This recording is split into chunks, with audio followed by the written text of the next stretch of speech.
Aku pura-pura bangkrut di depan suami dan mertuaku. Aku langsung ditalak 3, kita cerai. Kutalak 3 kamu. Sudah miskin gak berguna lagi.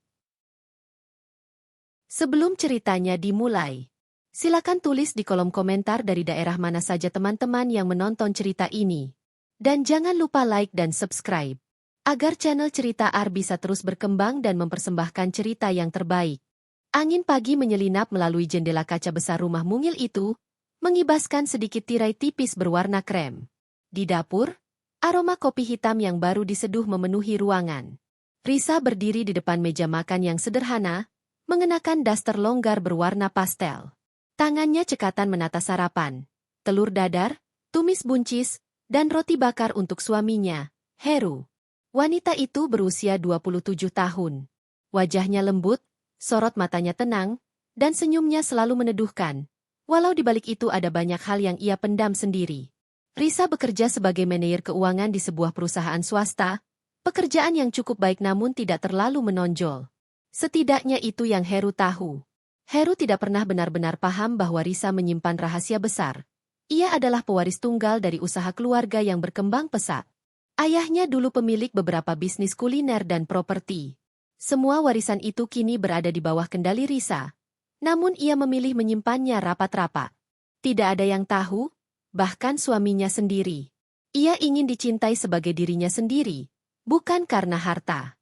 Heru, sarapan sudah siap, ujar Risa lembut sambil menata sendok di atas meja. Heru muncul dari kamar, mengenakan kemeja rapi, wajahnya tampan namun mulai terlihat keras.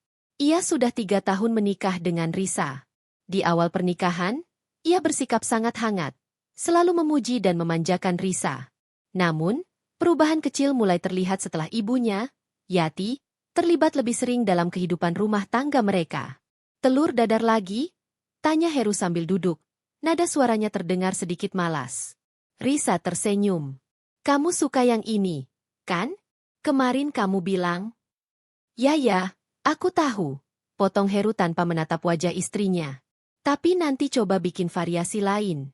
Jangan itu-itu saja. Risa menunduk sedikit, menyembunyikan rasa tidak enaknya. Baik. Heru makan sambil memainkan ponselnya, guliran layar memantulkan cahaya ke wajahnya. Risa memperhatikan masakan yang ia buat, berharap Heru akan memuji seperti dulu. Tapi yang ia dapat hanya hening yang dingin. Lalu suara lain terdengar dari ruang depan, suara sandal diseret pelan. Yati, mertua Risa, keluar dari kamar tamu yang memang disediakan khusus untuknya karena ia sering menginap. Risa panggil Yati dengan nada manja namun menyindir. Kopiku mana? Masa aku bangun kamu diam saja? Oh, iya, Bu. Saya buatkan. Risa buru-buru menuju dapur. Di belakangnya, Yati mengomel pelan, tetapi cukup keras untuk didengar Heru. Anak perempuan zaman sekarang, disuruh urus rumah saja susah. Untung kamu sabar, Nak Heru. Heru hanya mendengus, tidak membela dan tidak pula menegur ibunya. Ia sibuk dengan ponsel. Risa mendengar semuanya, tetapi ia tetap tersenyum sambil menggenggam cangkir kopi hangat. Ini, Bu, ucapnya sambil meletakkan kopi di meja. Semoga rasanya pas. Yati menyeruput sedikit lalu mengerutkan wajah. Terlalu pahit. Kamu itu nggak peka ya? Ibu suka yang agak manis. Risa menahan napas sejenak. Nanti saya buat yang baru. Ah sudahlah, percuma. Kamu tuh nggak bisa-bisa. Sela Yati sambil melirik Heru. Makanya, Nak, kamu harus ajari istrimu ini. Jangan cuma diam. Heru hanya mengangguk singkat tanpa menatap istrinya. Risa kembali menunduk. Ada guratan tipis di dadanya, tapi ia sudah terbiasa. Ini bukan kali pertama Yati mengkritiknya, dan bukan kali pertama Heru tidak membelanya. Namun ia memilih diam, karena ia tidak ingin membuat suasana buruk.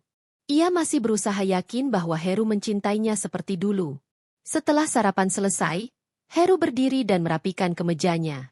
Aku berangkat kerja dulu, katanya tanpa banyak bicara. Risa segera mengambil tas kerja Heru dan menyerahkannya dengan 2 tangan. Sebuah kebiasaan yang ia lakukan sejak awal menikah. Hati-hati di jalan, Mas. Heru mengangguk sekilas lalu pergi tanpa mencium kening atau pipi Risa seperti dulu. Tidak ada sentuhan hangat, tidak ada perhatian kecil yang membuat hati hangat. Semua itu perlahan menghilang, berganti jarak yang makin melebar. Saat pintu tertutup, Yati mendekat ke Risa, menyilangkan tangan di dada sambil mendengus. Kamu tuh istri kok kerjanya lembek banget. Coba lihat tetangga sebelah, si Dina. Cantik, rajin, modis. Masakannya enak. Coba kamu sedikit tiru dia, biar Heru makin betah. Ucapan itu menusuk dada Risa seperti pisau. Namun ia tetap mencoba tersenyum sopan. Iya, Bu. Saya usahakan. Usahakan, ulang Yati. Heru itu anak satu-satunya. Dia pantas dapat yang terbaik. Kamu jangan bikin dia kecewa. Setelah Yati kembali ke kamar untuk bersiap, Risa akhirnya duduk di meja makan. Tangannya yang sedari tadi sibuk kini mulai bergetar. Ia mengambil napas panjang berkali-kali, menahan air mata yang hampir jatuh. Ia menatap sisa sarapan yang hampir tidak disentuh Heru. Tidak ada pujian. Tidak ada terima kasih. Tidak ada rasa dihargai. Tetapi Risa tetap berusaha berpikir positif. Bahwa ini hanya fase.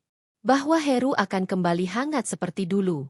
Namun jauh di sudut hatinya yang paling sunyi, ada pertanyaan yang menggoreskan luka. Apakah mereka mencintaiku sebagai manusia, atau hanya sebagai sumber kenyamanan? Risa berdiri pelan, mencuci piring dengan tenang. Suaranya bergema di dapur, seolah menjadi satu-satunya irama yang menemani hatinya pagi itu. Di luar rumah, dunia masih sama. Matahari bersinar, burung berkicau, dan angin berhembus lembut. Tetapi di dalam hati Risa, ada badai kecil yang perlahan mulai tumbuh, menunggu waktu untuk meledak. Dan ia tidak tahu bahwa perjalanan hidupnya akan berubah, jauh lebih besar dari yang pernah ia bayangkan. Siang itu matahari bersinar terik. Risa baru saja pulang dari kantor, masih mengenakan kemeja rapi dan jilbab yang sedikit kusut karena perjalanan. Begitu masuk rumah, ia mendapati Yati sedang duduk di ruang tamu sambil memijat kakinya. Televisi menyala keras, menayangkan sinetron favoritnya. Risa tersenyum ramah. Ibu, saya pulang. Yati melirik sekilas, ekspresinya masam. Baru pulang? Kamu itu kerja apa sih? Jam segini masih aja di luar?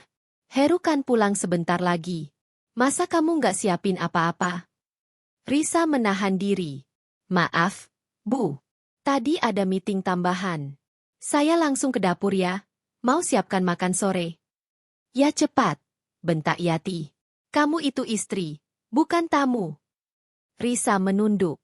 Iya, Bu. Ia meletakkan tas kerja di kamar, kemudian bergegas menuju dapur. Perutnya sebenarnya kosong karena ia belum sempat makan siang. Tetapi ia tahu jika ia duduk sebentar saja, Yati akan mengomel lebih lama.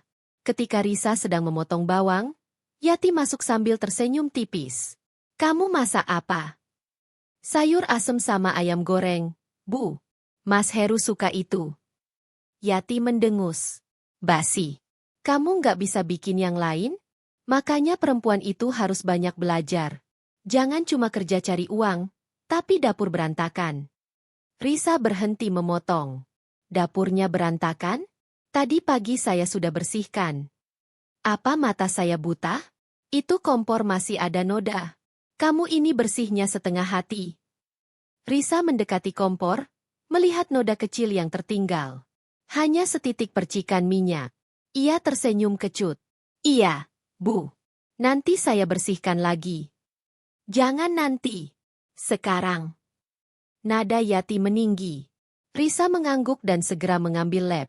Selama Risa mengusap kompor, Yati berdiri di dekat pintu dapur sambil memandanginya seperti pengawas. Kamu itu kalau nggak bisa bersihin rumah, apa gunanya? Perempuan tuh tugasnya jelas. Jangan bikin anak saya capek mikirin semua ini. Risa ingin menjawab, ingin mengatakan bahwa ia bekerja bukan demi gaya, tetapi untuk menjaga warisan dan bisnis keluarganya. Namun, ia tetap diam.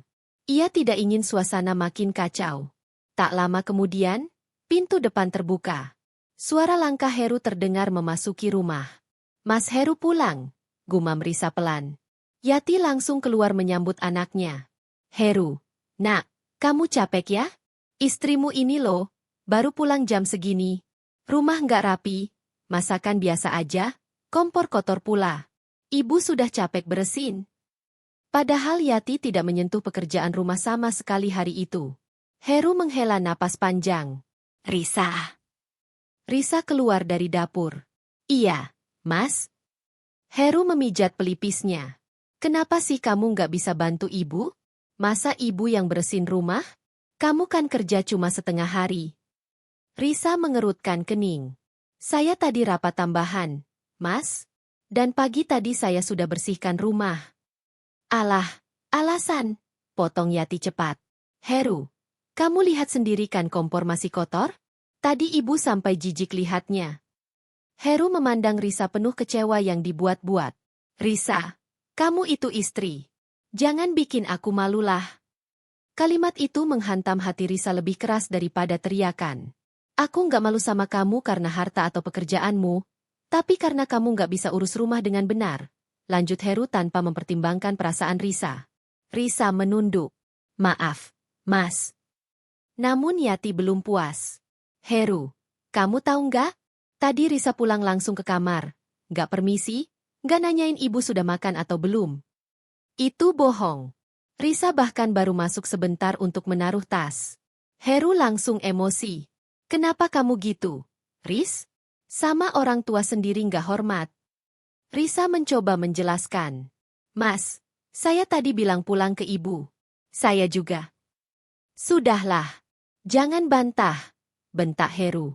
Risa terdiam. Tenggorokannya tercekat. Perasaannya campur aduk antara sedih, kecewa, dan lelah. Yati tersenyum tipis. Tersenyum karena puas melihat anaknya membela dirinya. Seolah belum cukup, Yati kembali melancarkan serangan. Heru, kamu pikir aja. Perempuan kayak gini cocok nggak jadi istri? Kerjaannya cuma bikin pusing. Masak nggak pintar, bersih rumah nggak becus, penampilan juga biasa aja.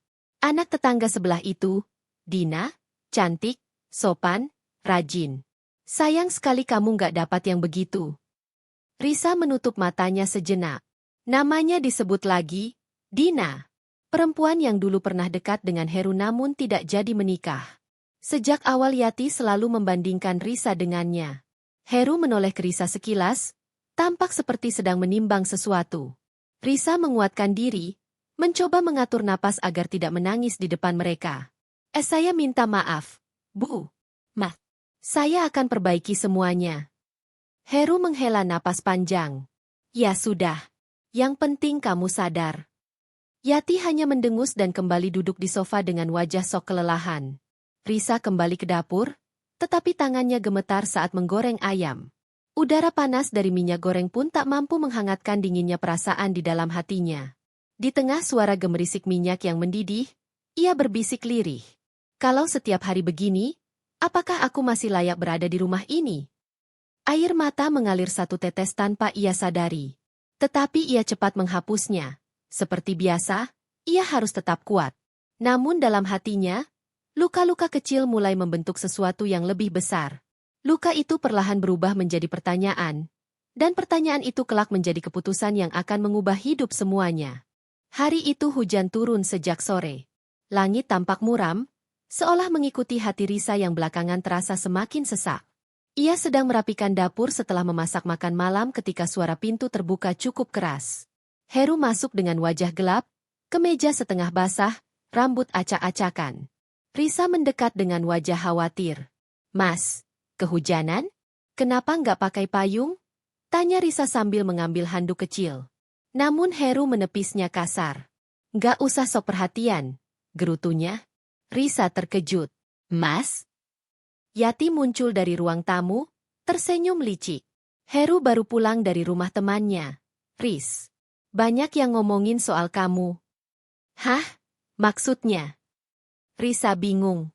Heru membanting tas ke sofa, membuat suara keras yang membuat Risa tersentak. Aku malu, Riz. Risa menelan ludah. Mas malu sama saya. Heru menatapnya tajam. Aku malu punya istri yang miskin. Kata itu menghantam dada Risa seperti batu besar. Ia mengerjap. Tidak percaya dengan apa yang barusan didengarnya.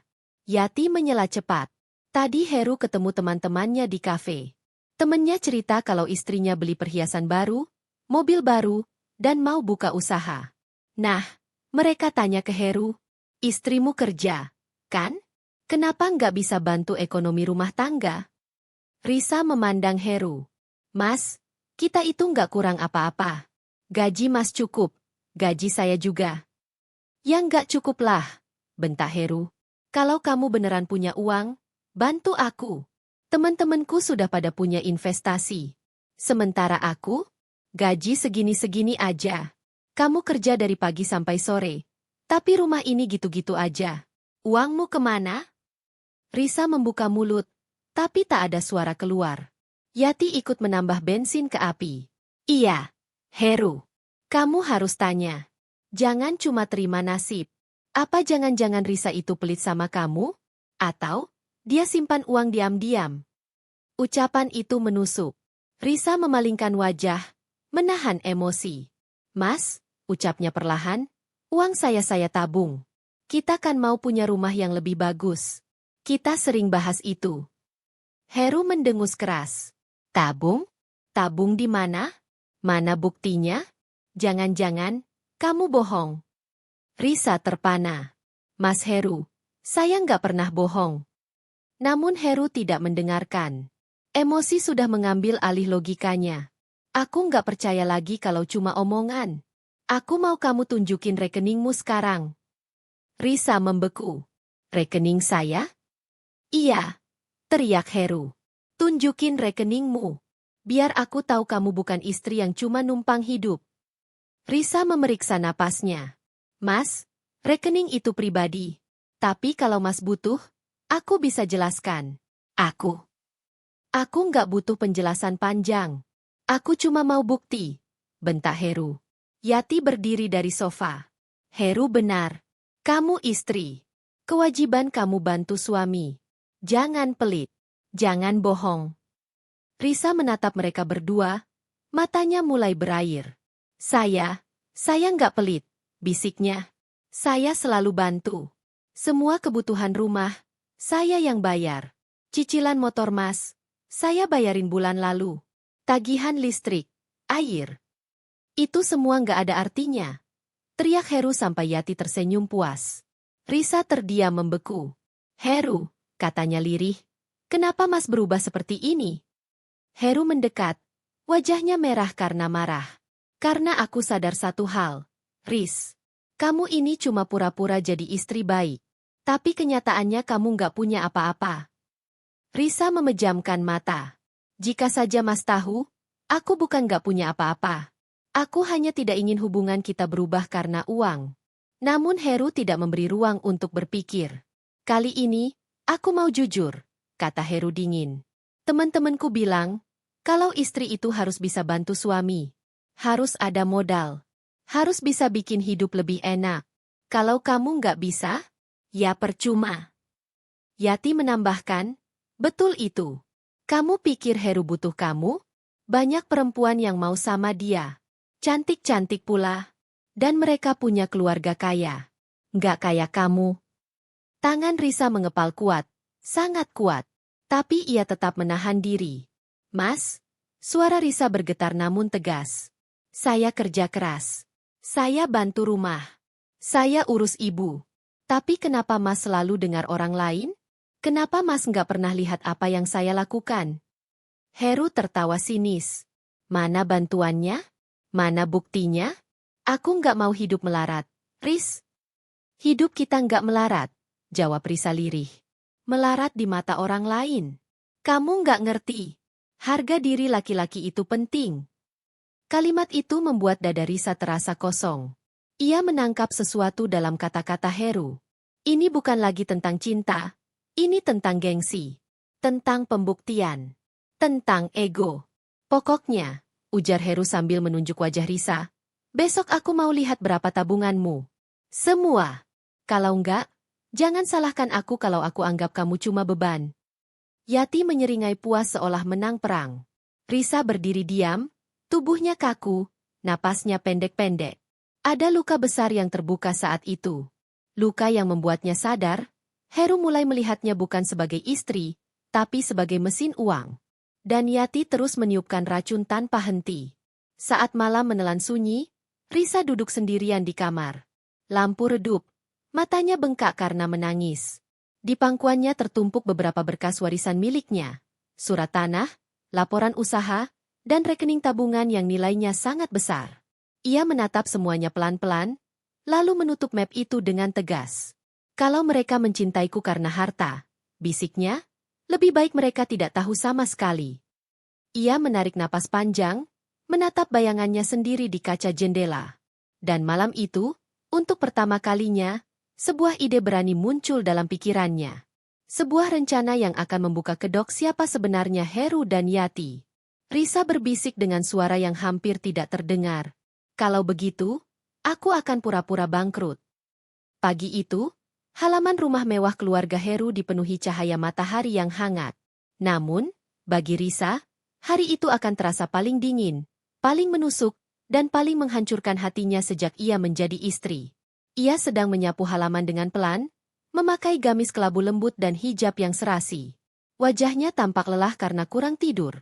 Semalam ia menangis diam-diam setelah dimarahi Heru gara-gara ibunya mengadu hal yang tidak pernah ia lakukan. Namun pagi ini, ia tetap berusaha tampak tenang. Di teras, ibu mertua sudah duduk dengan tatapan menusuk seperti biasa. Wanita parubaya itu menatap Risa seperti menatap sesuatu yang tidak pantas ada di rumahnya. Lama banget nyapunya. Nggak bisa cepat sedikit? Rumah ini bukan kos-kosan, bentaknya. Risa menghentikan gerakan tangannya. Iya, Bu. Maaf. Saya percepat. Maaf. Maaf terus. Kamu tuh cuma tahu maaf. Dari dulu cuma jadi beban. Kalau nggak punya duit, ya jangan sok masuk keluarga orang kaya. Kata-kata itu menggigit hati Risa seperti duri panas yang menancap. Namun ia menunduk, menahan air mata. Sudah ratusan kali ia diperlakukan begitu. Saat itu Heru keluar rumah sambil mengenakan kemeja rapi. Risa berharap ia akan sedikit membela. Namun harapan itu hanya tinggal harapan. Begitu ibunya mengadu, Heru langsung memandang Risa dengan wajah tidak suka. Mama capek. Riz, kenapa pekerjaan kecil gini saja nggak bisa kamu tangani dengan baik? Suara Heru meninggi. Risa tertegun. Aku sudah. Sudah apa? Sudah bikin mama kesel? Potong Heru. Ibu mertua memutar bola mata lalu berdiri, menghampiri Risa. Dengan cepat dia meraih keranjang sampah kecil dan, tanpa ragu, menuangkan isinya tepat di depan kaki Risa. Ini kerjaan kamu. Kalau mau punya gelar istri Heru, bersikap seperti pembantu pun gak apa-apa, karena cuma itulah kemampuan kamu, kata ibu mertua dengan nada merendahkan. Risa tersentak.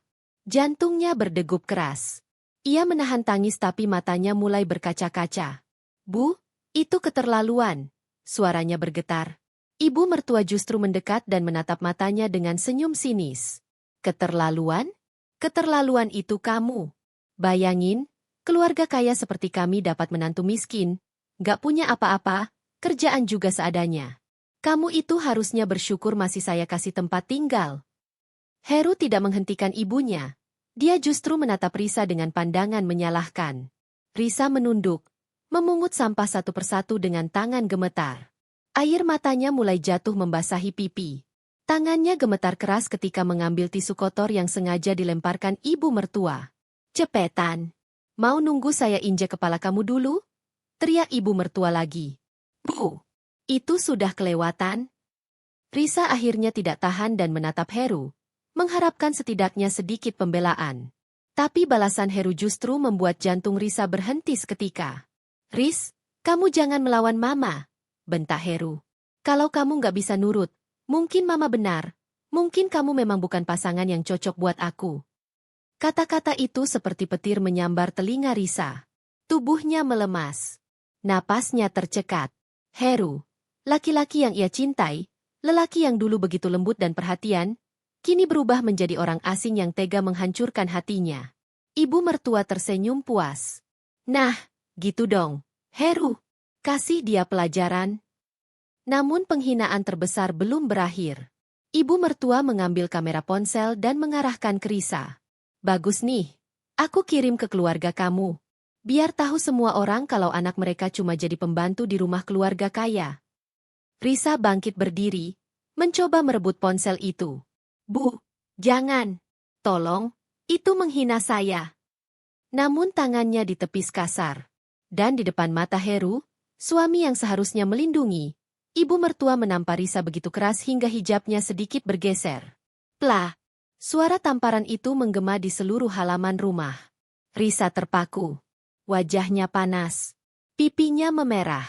Air matanya jatuh deras tanpa bisa dihentikan lagi. Heru bukannya menolong, ia justru memalingkan wajah seolah merasa jijik. Sudah, jangan bikin malu keluarga saya lagi, Riz, katanya dingin. Di detik itu, dunia Risa runtuh tanpa sisa. Ia baru menyadari bahwa rumah mewah yang selama ini ia tinggali, bukan lagi rumah. Dan keluarga yang ia perjuangkan, sudah tidak menginginkannya. Namun tanpa mereka sadari, dari luka dan penghinaan ini, Risa mulai membangun kekuatan yang tidak pernah mereka bayangkan. Beban yang selama ini ia tanggung diam-diam, kelak akan menjadi alasan ia bangkit dan membalas semuanya. Dengan cara yang paling elegan, paling menyakitkan, dan paling tak terlupakan. Malam itu, rumah besar keluarga Heru terasa sunyi, namun hati Risa justru dipenuhi badai yang tak terlihat. Ia duduk di kamar, memegang pipinya yang masih perih akibat tamparan ibu mertua. Matanya bengkak, tapi bukan hanya karena menangis, lebih karena kemarahan yang mendidih perlahan, sesuatu yang selama ini ia pendam. Ia menatap cermin. Wajahnya yang lembut kini terlihat berbeda. Lebih kuat, lebih tajam. Cukup, bisiknya, suara yang akhirnya keluar setelah bertahun-tahun ia ditindas. Aku nggak akan diam lagi. Risa membuka laci bawah lemari dan menarik satu map tebal. Map yang selama ini tidak pernah disentuh Heru atau keluarganya, karena mereka tidak pernah peduli. Di dalamnya terdapat dokumen-dokumen penting. Surat warisan dari ayahnya yang sudah meninggal. Bukti kepemilikan sebagian saham perusahaan besar. Tabungan rahasia bernilai miliaran rupiah. Kontrak investasi yang ia tanda tangani sejak sebelum menikah. Risa bukanlah perempuan miskin seperti yang selalu dituduhkan ibu mertua. Ayahnya seorang pengusaha properti ternama yang selalu mendidiknya untuk rendah hati. Sebelum meninggal, ayahnya berpesan, "Jangan pernah biarkan siapapun merendahkanmu hanya karena mereka tidak tahu siapa kamu sebenarnya. Dan jangan pernah bangga menunjukkan kekayaanmu, kecuali saat kamu harus melindungi dirimu." Hari itu sudah tiba. Risa menutup map itu dengan mantap. Keesokan harinya, ia bangun lebih pagi dari biasanya. Di dapur, ibu mertua langsung mengomel begitu melihatnya. "Kamu masih berani muncul di depan saya? Kemarin saja kamu..." "Bu," Risa memotong dengan suara pelan tapi tegas. "Maaf kalau saya banyak salah. Mulai hari ini saya akan banyak berubah." Ibu mertua mengangkat alis, terkejut. "Berubah? Maksudmu apa?" "Nanti saya jelaskan ke Heru juga. Tapi, saya minta ibu siap untuk menerima apapun keputusan saya." Nada Risa berbeda. Tidak lagi gemetar. Tidak lagi takut. Dan untuk pertama kalinya, ibu mertua kehilangan kata-kata. Pagi itu Heru turun dari kamar dengan wajah suntuk. Ia bahkan tidak menatap Risa. "Kamu siapin sarapan apa?" tanyanya ketus. Risa tersenyum tipis. "Sarapan sederhana saja. Kita harus mulai hemat." Heru mengerutkan dahi. "Hemat? Maksud kamu apa?" "Saya mau bicara soal keuangan," jawab Risa. Sekali lagi, ibu mertua memasang telinga sambil berpura-pura menonton TV. Risa menarik napas panjang. "Selama ini aku masih punya tabungan dari kerjaan lama dan warisan kecil dari ayah. Dan uang itu sudah hampir habis, karena kita pakai untuk kebutuhan rumah ini." Heru berhenti makan. Ibu mertua langsung menatap sinis. Risa melanjutkan dengan suara berat, "Aku harus bilang jujur. Mungkin dalam beberapa minggu ke depan, aku akan kehabisan uang." "Apa?" Heru spontan menaikkan suara. Ibu mertua langsung menghentak meja. "Kamu benar-benar menyusahkan. Jadi dari dulu kamu cuma numpang hidup?" Risa menunduk, pura-pura sedih. "Iya, Bu, sepertinya saya akan bangkrut total." Heru menatapnya dengan jijik, tanpa sedikit pun rasa iba. "Kamu tahu kan, aku nggak bisa menanggung beban kamu," ujarnya tajam. "Saya rasa kamu harus banyak berterima kasih selama ini Mama masih menerima kamu." Risa mengangguk pelan. Iya, aku sadar, dan aku juga nggak mau membebani kalian. Dalam hati, Risa berkata, kalian benar-benar menunjukkan wajah asli kalian. Bagus, ini mempermudah rencanaku. Heru menatapnya dengan tatapan meremehkan. Kalau kamu sudah nggak bisa bantu keuangan rumah, kamu pikir kamu masih pantas jadi istri aku? Risa tersenyum. Senyum kecil yang tidak mereka mengerti. Tenang, Heru. Semua akan segera aku atur. Malamnya, ketika semuanya tidur, Risa duduk di meja kerja dengan laptop terbuka. Ia mulai menyusun rencana besar. Mengalihkan semua aset ke nama pribadinya dengan pengamanan berlapis. Menghubungi pengacara keluarga almarhum ayahnya secara diam-diam. Mengatur dokumen untuk seolah-olah ia benar-benar kehabisan uang. Merancang waktu yang tepat untuk keluar dari rumah Heru. Mempersiapkan kejutan finansial yang akan menghancurkan keangkuhan mereka. Ia mengetik dengan hati-hati, setiap langkah tersusun sempurna. Saat selesai, ia menutup laptop dengan senyum tipis. Aku akan membiarkan kalian melihat aku jatuh. Bisiknya pelan namun penuh kekuatan. Supaya kalian kaget ketika melihat aku berdiri lebih tinggi dari siapapun. Di tengah malam yang sunyi, Risa akhirnya menegakkan punggungnya. Ia bukan lagi wanita lembut yang selalu menangis. Ia bukan lagi menantu yang diinjak martabatnya. Mulai saat itu, Risa menjadi perempuan yang punya rencana besar. Rencana yang akan mengubah segalanya. Dan membuat seluruh keluarga Heru menunduk malu di hadapannya. Pagi itu, rumah keluarga Heru terasa lebih dingin dari biasanya. Aneh, padahal matahari sudah tinggi. Namun suasana rumah seperti diselimuti kabut tebal yang membuat setiap langkah terdengar lebih keras. Risa berdiri di ruang tengah, mengenakan gamis sederhana yang sejak lama tidak pernah ia pakai. Wajahnya tampak tenang, meski di dada ada getaran kecil. Bukan ketakutan, tapi adrenalin dari keputusan besar yang akan ia jalankan hari ini. Ia menatap jam dinding. Sudah waktunya. Heru turun dari lantai 2 sambil mengusap wajah dengan malas. Ibu mertuanya, Yati, sudah duduk di sofa, menonton infotainment sambil bersedekap. Kamu panggil aku buat apa? Tanya Heru, suaranya ketus, tanpa menatap Risa. Risa menghela napas pelan. Aku mau ngomong sesuatu yang penting. Yati langsung mengecilkan volume TV, memasang telinga tajam seperti burung elang menemukan mangsa. Cepat ngomong. Aku mau keluar, ucap Heru. Risa menatap mereka satu persatu. Aku? Resmi sudah tidak punya uang sama sekali. Heru menghentikan langkahnya. Yati mendadak bangun dari sofa. Apa maksudmu? Seru Yati. Warisan kecil dari ayah sudah habis. Tabungan yang selama ini aku pakai buat bayar cicilan rumah, listrik, keperluan dapur, semuanya tinggal nol. Heru tertawa kecil. Tapi tawa itu penuh hinaan. Aku udah duga. Dari dulu kamu cuma beban. Risa menunduk. Bermain peran dengan sangat rapi. Aku minta maaf. Aku sudah berusaha. Yati maju beberapa langkah, menunjuk wajah Risa. Kamu pikir apa gunanya kamu kalau kamu nggak punya uang? Dari dulu aku sudah bilang kamu itu nggak pantas buat Heru. Heru menimpali, kalau kamu sudah bangkrut, lalu apa yang kamu bisa kasih ke rumah ini? Risa terdiam sejenak, lalu menjawab lirih, mungkin, memang aku sudah tidak pantas tinggal di sini. Yati langsung menyambar. Ya sudah, keluar saja dari rumah ini. Kami bukan panti sosial yang menampung orang bangkrut. Heru memperhatikan ibunya lalu mengangguk setuju. Benar kata Mama. Aku nggak mau hidup sama perempuan yang nggak bisa memberi apa-apa. Risa menatap Heru lama. Hatinya perih. Tapi bukan karena mereka menolaknya. Melainkan karena kini ia benar-benar melihat siapa suaminya. Sebelumnya, kamu cinta aku karena apa, Heru?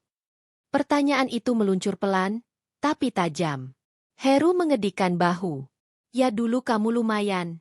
Bisa bantuin aku. Tapi kalau sekarang kamu sudah miskin, ya kamu nggak berguna lagi. Risa menahan diri agar tidak tersenyum. Kalian sudah masuk perangkapku tanpa sadar. Ia menatap mereka dengan mata berkaca-kaca. Bukan karena sedih, tetapi karena memerankan kepedihan yang ingin mereka lihat. Aku ngerti, kalau aku tidak dibutuhkan lagi di rumah ini. Yati langsung memotong, Bagus kalau kamu ngerti. Heru menambahkan, suaranya meninggi, penuh amarah dan kebencian yang dibuat-buat seolah ingin menunjukkan kekuasaannya. Mulai hari ini, aku cerai sama kamu, Risa. Risa terdiam. Bibirnya sedikit bergetar. Cerai? Bisiknya. Heru berdiri tegak, mengangkat dagu, merasa gagah. Iya. Kutalak 3 kamu. Dengar? Tig. Kamu bukan istri aku lagi. Kamu sudah miskin dan gak ada nilainya buat aku. Yati bertepuk tangan pelan. Senang bukan main. Risa menghela napas panjang. Matanya berair, tapi wajahnya menahan senyum yang hampir pecah. Kalau begitu baiklah. Suaranya pelan, namun di balik itu tersimpan badai. Aku akan pergi. Heru mengangkat tangan, mengusir seperti mengusir hewan. Silakan keluar. Jangan pernah balik lagi. Yati menunjuk pintu. Cepat. Sebelum aku kehilangan kesabaran. Risa mengambil tas kecil yang sudah disiapkan sejak malam sebelumnya. Saat melewati pintu, ia berhenti sejenak dan berkata lirih namun jelas. Terima kasih. Karena kalian menunjukkan siapa diri kalian sebenarnya. Yati mendengus. Sudah sana. Kamu nggak punya hak ngomong apa-apa. Risa melangkah keluar. Perlahan, tenang, dan sangat teratur. Begitu pintu tertutup di belakangnya, senyum dingin akhirnya muncul di bibirnya. Permainan dimulai. Sekarang biar mereka merasakan hidup tanpa orang yang selama ini mereka hina. Dan tanpa mereka tahu. Yang mereka usir bukanlah perempuan bangkrut, melainkan pewaris miliaran. Yang akan segera membuktikan bahwa mereka telah mengusir emas. Dan menyisakan diri mereka hanya dengan keserakahan sendiri. Langit siang itu tampak cerah, tetapi suasana rumah keluarga Heru justru gelap seperti mendung. Setelah diusir secara kasar, pagi itu Risa kembali hanya untuk mengambil beberapa barang pribadi yang tertinggal. Bukan untuk meratap, bukan untuk memohon, melainkan untuk menutup lembaran terakhir hidupnya bersama Heru dan Yati. Ia datang ditemani sopir pribadi keluarga lamanya, seseorang yang masih menjaga amanat ayahnya. Mobil hitam mewah berhenti tepat di depan pagar. Heru dan Yati yang sedang duduk di teras langsung berdiri dengan wajah penuh kejengkelan. Heh, ngapain kamu balik lagi? Bentak Yati sambil melipat tangan. Risa menatap mereka dengan mata tenang. Aku cuma mau ambil barang yang kemarin gak sempat aku bawa. Heru melangkah cepat menghampiri pagar. Kamu gak ada hak masuk ke rumah ini lagi. Kita sudah cerai. Risa mengangguk. Aku tahu. Tapi izinkan aku ambil barang pribadi. Nggak lebih. Heru ingin menolak, tetapi Yati justru berbisik. Biarin aja. Cepat biar dia pergi selamanya. Maka Risa masuk. Tanpa senyum. Tanpa air mata. Tanpa bicara. Ia mengambil koper kecil yang telah ia siapkan sebelumnya. Berisi sedikit pakaian yang memang sengaja ia tinggalkan agar punya alasan datang hari ini. Risa menatap rumah itu sejenak. Rumah yang dulu ia rawat, bersihkan, dan isi dengan kasih sayang, kini menjadi tempat yang tidak lagi layak baginya. Saat ia keluar, Heru bersedekap di pintu. Kamu udah selesai? Desisnya. Sudah. Risa berdiri tegap. Senyum tipis menghiasi bibirnya. Heru mendengus. Bagus. Cepat pergi. Kamu pikir aku masih butuh kamu?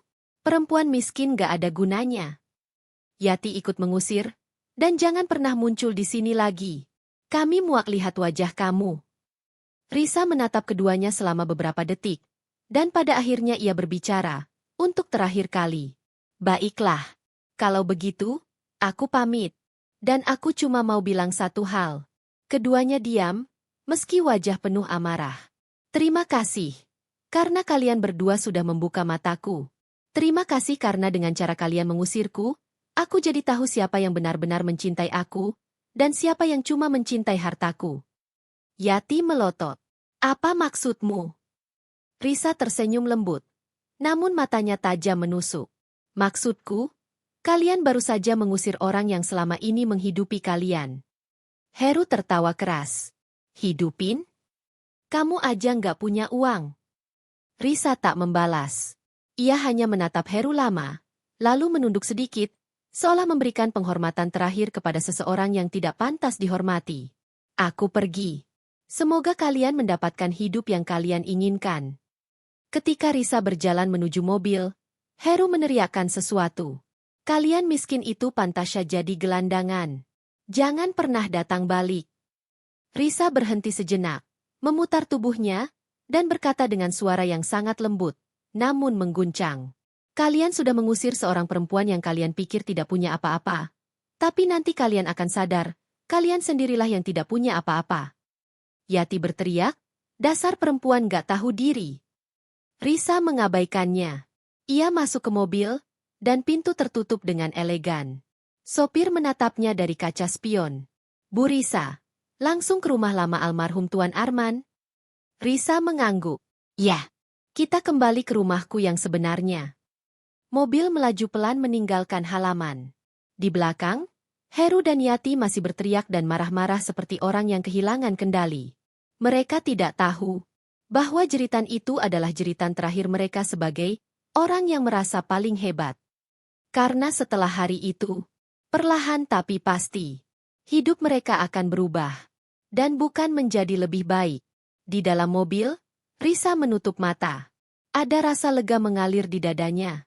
Hari ini ia bukan lagi korban.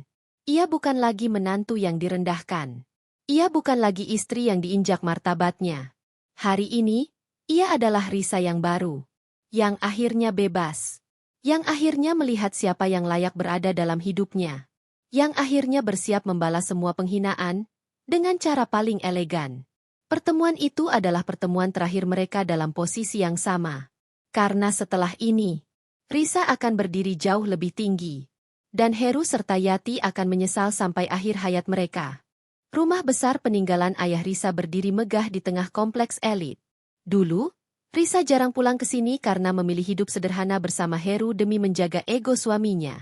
Namun hari itu, saat mobil hitamnya memasuki gerbang otomatis, seolah seluruh masa lalu kembali menyambutnya. Pagar besi megah terbuka perlahan. Rumput taman tertata rapi. Air mancur kecil di depan rumah masih menyala, menghasilkan gemericik menenangkan.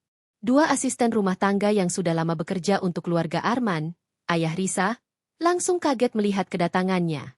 Non Risa? Seorang asisten tua menatap dengan mata berkaca-kaca. Risa tersenyum tipis. Iya, Bu Lastri. Saya pulang. Bu Lastri langsung memeluk Risa erat. Sudah lama rumah ini sepi. Non? Tuhan akhirnya bawa Non pulang lagi. Risa hampir menangis, tetapi ia menahan diri. Ia berjalan masuk ke rumah, langkahnya mantap. Aroma kayu jati dan wangi ruangan yang khas menyentuh nostalgia yang selama ini ia kubur dalam-dalam. Di ruang tamu, foto-foto ayah dan dirinya terpajang di dinding.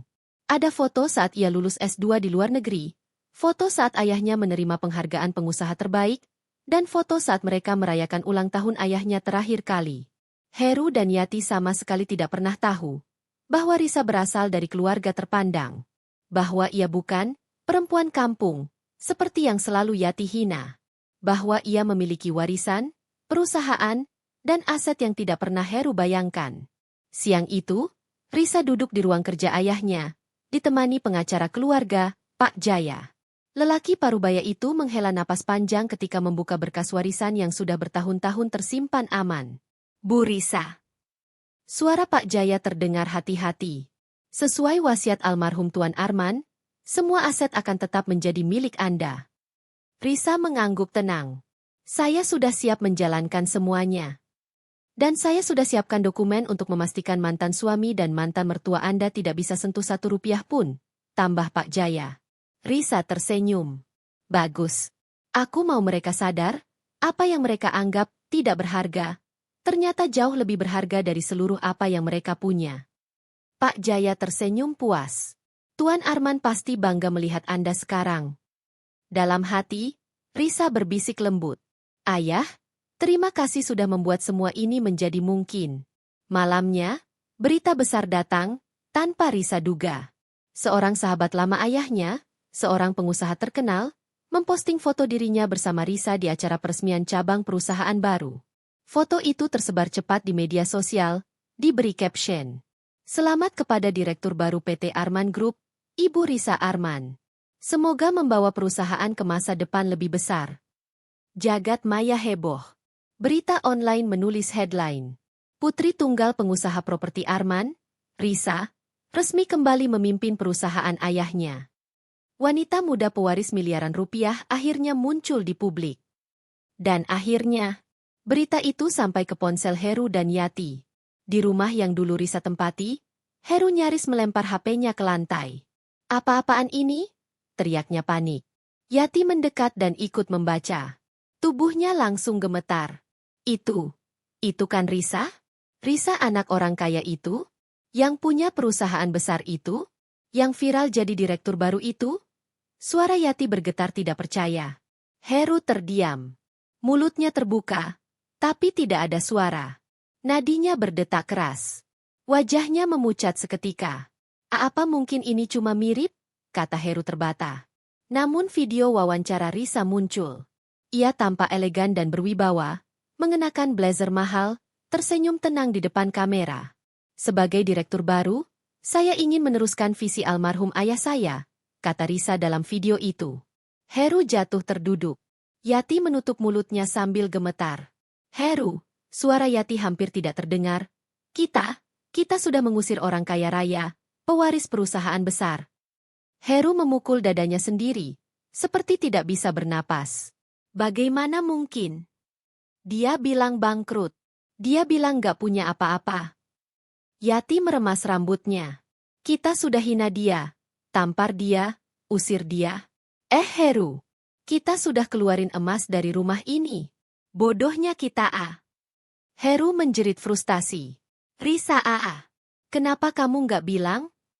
Tapi jeritan itu tidak ada gunanya. Tidak ada yang mendengar. Tidak ada yang peduli. Karena Risa sedang berada jauh lebih tinggi. Di tempat di mana Heru dan Yati tidak bisa lagi mencapainya. Di rumah besarnya, Risa melihat berita itu dari sofa mewah. Ia tersenyum kecil, namun tidak sombong. Ia hanya lega. Kebenaran akhirnya terungkap. "Sekarang, kalian tahu siapa aku sebenarnya," gumamnya. Ia tidak menunjukkan diri untuk membalas dengan kemarahan. Ia membalas dengan fakta. Dengan elegan. Dengan cara yang membuat mereka menyesal tanpa ia harus menyentuh mereka sedikit pun. Fakta sudah terbuka. Dunia tahu siapa Risa sebenarnya. Dan Heru serta Yati baru sadar bahwa mereka telah mengusir berlian murni, yang kini bersinar lebih terang dari sebelumnya. Pagi itu, rumah besar keluarga Arman terasa begitu tenang. Risa duduk di ruang tamu, menikmati secangkir teh hangat sambil membaca laporan bisnis pertama yang akan ia presentasikan minggu depan. Penampilannya elegan, blazer putih, rambut terikat rapi, wajah tegas namun sejuk. Ketenangannya terhenti ketika Bu Lastri masuk tergesa-gesa. "Non, ada tamu, 2 orang. Mereka memaksa ingin bertemu Non." Risa mengangkat wajah. "Siapa?" Bu Lastri menelan ludah, ragu menjawab. "Pak Heru dan Bu Yati." Risa membeku sejenak. Tidak karena rindu, bukan karena sakit hati, tetapi karena ia tidak menyangka mereka akan datang secepat ini. Risa meletakkan cangkirnya pelan. "Suruh mereka masuk." Suaranya datar. Tenang. Tidak ada getaran luka. Pintu besar ruang tamu terbuka. Heru masuk dengan wajah lebih pucat dari sebelumnya. Bajunya kusut. Rambutnya tidak serapi biasanya. Yati di belakangnya tampak lebih tua beberapa tahun. Matanya sembab, langkahnya gemetar. Begitu melihat Risa berdiri di tengah ruangan marmer yang megah itu, mereka berdua langsung menunduk. Mal. Kaget melihat betapa anggunnya wanita yang dulu mereka hina habis-habisan. Heru membuka mulut pertama kali. "Risa, please, dengerin aku dulu." Risa tidak menjawab. Ia hanya mempersilakan mereka duduk dengan satu gerakan tangan kecil. Gerakan yang terasa lebih berwibawa dari siapapun yang pernah mereka temui. Namun Heru dan Yati justru tetap berdiri. "Risa." Suara Heru pecah. Aku datang buat minta maaf. Aku hilaf, aku bodoh. Aku nggak tahu siapa kamu sebenarnya." Yati ikut menangis. Kami tidak tahu kamu anak orang kaya. Kami pikir kamu cuma perempuan miskin." Risa menatap keduanya dengan tatapan dingin. Tatapan yang dulu tidak pernah ia keluarkan. "Jadi kalau aku memang miskin, kalian tetap berhak menghina aku? Menendang aku? Mengusir aku seperti sampah? Suara Risa pelan, tapi lebih menusuk dari teriakan manapun. Heru tertunduk makin dalam. Bukan itu maksudku, Risa. Suara Heru gemetar. Maksudmu jelas, potong Risa. Kalian hanya menghargai uang, bukan orang. Yati buru-buru maju, ingin menyentuh tangan Risa. Namun Bulastri dengan cepat menahan, sesuai instruksi keamanan. Yati menangis keras. Risa, tolong, terima kami kembali. Kami cuma punya kamu. Kami butuh kamu. Risa menatap wanita itu dengan tatapan kosong. Kalian butuh aku? Atau butuh hartaku? Yati terdiam. Heru mencoba mengambil alih. Risa, ayolah, kita mulai dari awal. Kita menikah lagi kalau perlu. Aku janji gak bakal kasar lagi. Aku janji, Riz. Risa menahan tawa pahit. Hidupku sudah terlalu damai untuk kembali pada orang yang pernah menjerumuskan aku ke titik terendah. Heru langsung berlutut. Betul-betul jatuh berlutut di hadapan Risa. Risa, aku mohon. Aku nyesel. Aku nyesel. Aku udah salah. Aku minta kesempatan kedua. Yati ikut berlutut di sampingnya. Risa, jangan tinggalkan kami. Kami tidak punya siapa-siapa. Risa menutup mata sejenak. Ada sedikit rasa kasihan. Tetapi itu bukan lagi alasan untuk kembali. Ia membuka mata, menatap mereka tanpa ragu. Kalian yang meninggalkan aku duluan. Kalian yang menceraikan aku. Kalian yang mengusir aku seperti tidak punya hati. Dan sekarang, kalian datang kepadaku bukan karena cinta, tapi karena menyesal kehilangan harta. Heru menangis. Aku benar-benar cinta kamu, Riz. Risa memandangnya lama. Kalau cinta, kamu tidak akan talak tiga aku hanya karena aku pura-pura kehilangan uang. Heru terdiam. Tidak bisa membantah. Karena itu kenyataan. Risa berdiri, membuat suasana semakin tegang. Dengar baik-baik. Heru dan Yati menatapnya dalam ketakutan. Aku sudah memaafkan kalian, kata Risa lembut. Heru tampak sedikit lega. Tapi Risa menekankan suaranya. Memaafkan bukan berarti menerima kembali. Napas Heru langsung tersengal. Yati menjerit kecil. Risa melanjutkan dengan tenang, elegan, dan tegas. Hidupku sekarang jauh lebih baik tanpa kalian. Aku tidak akan mundur ke masa yang penuh luka hanya karena kalian tiba-tiba menyesal. Heru jatuh terduduk. Suaranya pecah seperti orang kehilangan segalanya. Risa, jangan lakukan ini. Risa memalingkan wajah. Ini bukan aku yang lakukan. Kalian sendiri yang memilih jalan ini. Yati menangis histeris. Lalu, kami harus bagaimana sekarang, Risa? Risa melihat mereka untuk terakhir kali. Belajar bahwa menghina orang karena harta adalah kesalahan terbesar dalam hidup. Ia memanggil Bulastri. Tolong antarkan mereka keluar. Keamanan datang dengan sopan namun tegas. Heru berusaha bangkit, mencoba mendekat. Risa, tolong. Aku masih sayang kamu. Risa. Pintu besar tertutup perlahan. Tangisan, teriakan, dan penyesalan mereka teredam di balik pintu kayu solid. Risa berdiri diam. Menatap pintu itu tanpa emosi. Tidak ada kebahagiaan berlebihan.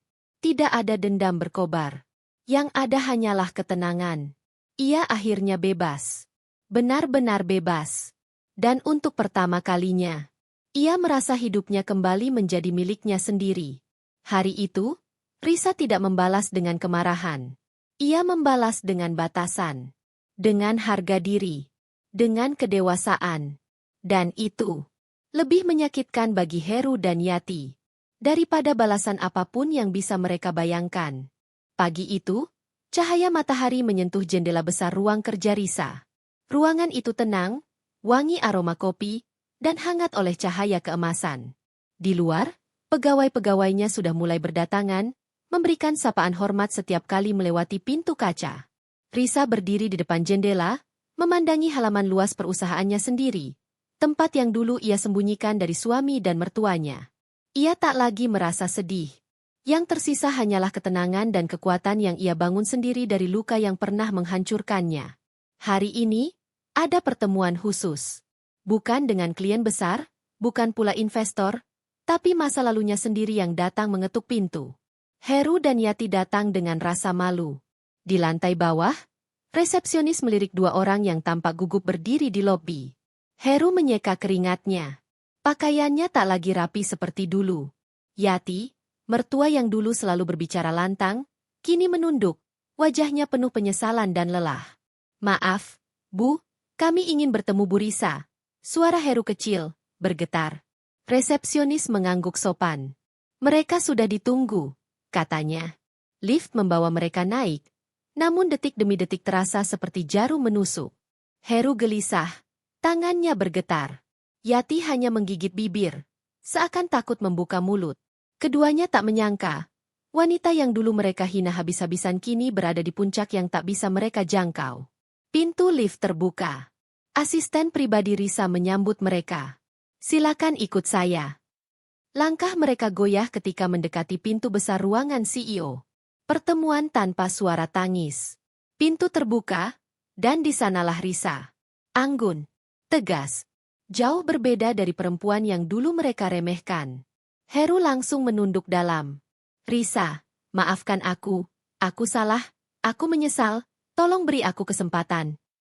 Yati ikut bicara, suaranya serak. Nak Risa, ibu salah, ibu hilaf. Demi Allah, ibu menyesal, maafkan semua kata-kata ibu dulu. Risa hanya memandang mereka tanpa emosi berlebihan. Luka itu sudah sembuh. Yang ada hanya batas yang tak bisa lagi mereka langkahi. Maaf? Setelah kalian mengusir aku dari rumahku sendiri? Setelah kalian menuduh aku tidak berharga? Setelah Heru menalak aku seperti membuang sampah? Suara Risa jernih, namun menusuk. Heru terisak. Aku bodoh. Aku terpengaruh. Aku terlalu dengar omongan ibu. Dan akhirnya kau menunjukkan siapa dirimu yang sebenarnya. Potong Risa tenang. Risa tidak berteriak, tidak marah, tidak menangis. Justru ketenangan itulah yang membuat Heru dan Yati semakin mengecil. Risa tidak kembali ke masa lalu. Risa, kita mulai lagi dari awal, aku berubah, aku janji. Heru mencoba mendekat. Risa mundur setengah langkah. Heru, aku memaafkanmu. Tapi memaafkan bukan berarti kembali. Talak 3 yang kamu ucapkan bukan mainan. Kamu yang memilih jalan itu. Yati menangis. Kalau begitu, setidaknya bantu Heru cari kerja. Hidupnya sekarang sulit. Risa tersenyum miris. Dulu, ketika aku meminta sedikit penghargaan saja, kalian tak memberikannya. Sekarang minta bantuanku? Heru berlutut, menunduk dalam-dalam. Risa menutup mata sejenak, lalu berkata dengan suara mantap. Aku akan membantumu. Sebagai manusia membantu manusia lain. Bukan sebagai istri, bukan sebagai menantu. Heru menatapnya dengan mata bengkak, karena ia tahu, pintu untuk kembali sudah tertutup selamanya.